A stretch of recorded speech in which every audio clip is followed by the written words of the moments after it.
I'm sure everybody knows about Star Wars The Black Series, the 6-inch Hasbro figure line.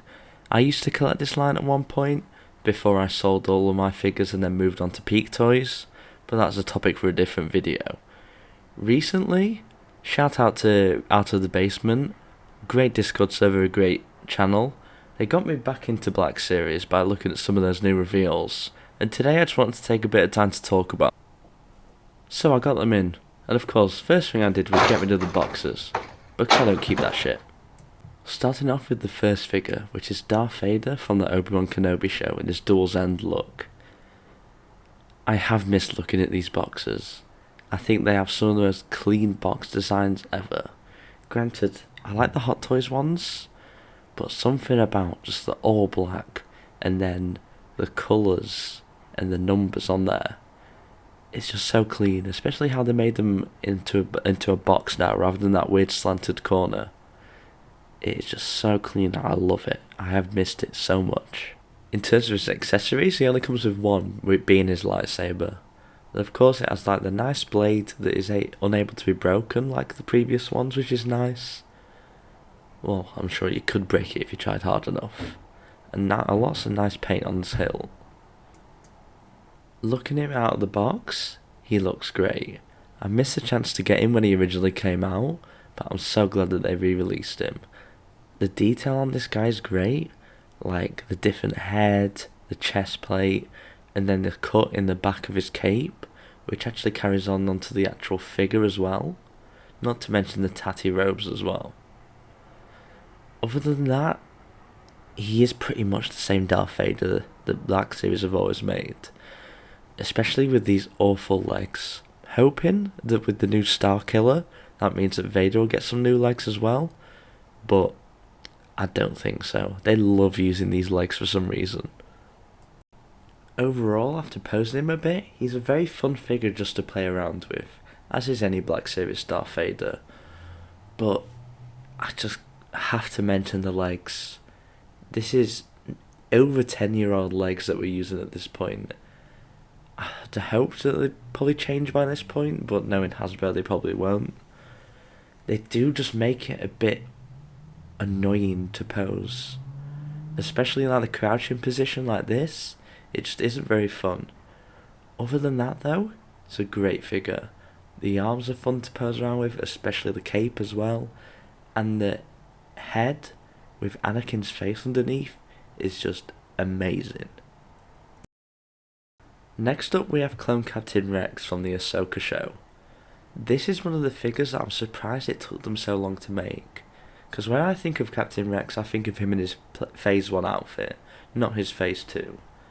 But I'm glad it finally came out, even if it is from the interesting Ahsoka flashback. In terms of accessories, Rex doesn't really come with a lot. Of course he comes with his Phase 1 helmet with a moving rangefinder, and I like the paint on this. It's nice and it's clean, and it doesn't look too dirty like the Phase 2 version. And of course he does come with his pistols as well. 2 of them in this nice kind of black, kind of very dark grey / black colour.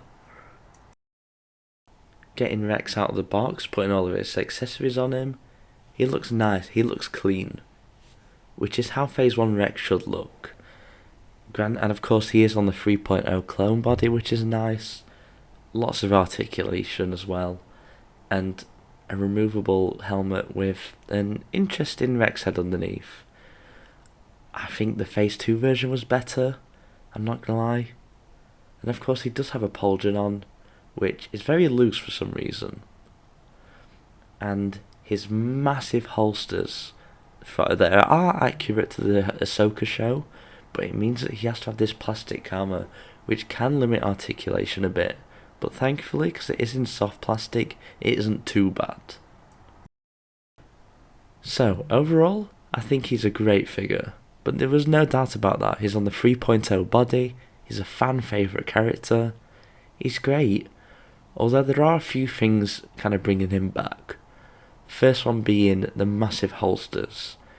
I know it's accurate to how he looked in Ahsoka, but I'm just not much of a fan of it. The Karma is cool as well, but it gets in the way of articulation. Other than that, I think he's a great figure. Nearly perfect in my opinion. So the last figure we have is Boba Fett from the Book of Boba Fett. You may be confused because they have technically released this guy before, but it was actually his Mandalorian Season 2 look, not his Boba Fett one. I'm surprised it's actually taken them so long to release this figure, because the show did come out at the end of 2021, but I'm glad he's finally come out, because from what I can tell, he looks amazing. And of course, the box art looks insane. I mean, just look at that picture of Boba on the side, and with that nice dark green, it just brings it all together.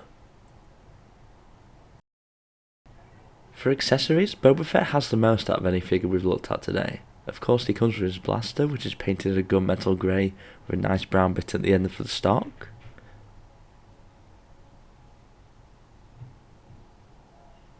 We have his pistol as well, which I really like the design of this pistol.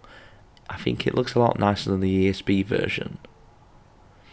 His helmet, of course, which is painted in this nice olive green, along with a nice red maroon, and of course his rangefinder does move.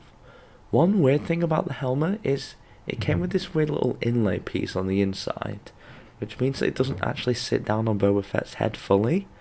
Thankfully you can remove this just with a bit of heating up and some pliers, but it's really odd. I don't know why they put this in the helmet. And finally, of course, he does come with his jetpack, which is a nice blue, which for some reason I really like the blue on the jetpack, and it mixes really well with the green, and you can see the missile is removable and it just pegs into his back. Just getting him out of the box, Boba Fett looks great. Of course, he has got a head underneath his helmet with a nice Tem likeness, which looks a lot better than the 2023 Clone Trooper, which I think is really helped by those eyebrows. Of course, he's got great articulation on his arms and legs. I believe he reuses one of the Mandalorian molds, and then has a Boba Fett overlay over the top. His jetpack, of course, is removable, and it has little peg ports for flame pieces if you wanted to add those on. In terms of leg articulation, he has moving knee pads, which is quite nice. Usually this is only something that they really do on clones, but I think it really works for Boba Fett. Not much thigh swivel, which is a shame. And then of course the toe articulation, which I'm not really sure to think about this.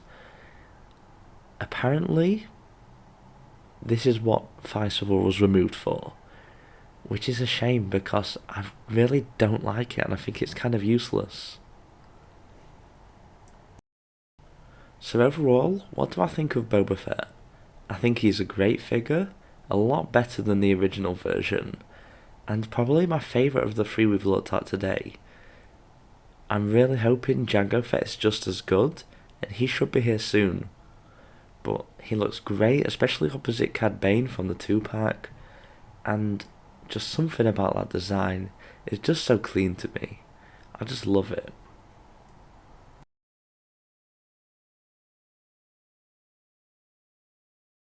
So what do you think of these figures? Do you own them yourself? Or are you thinking of picking them up at some point? Let me know in the comments below, and I'll see you in the next video. Goodbye.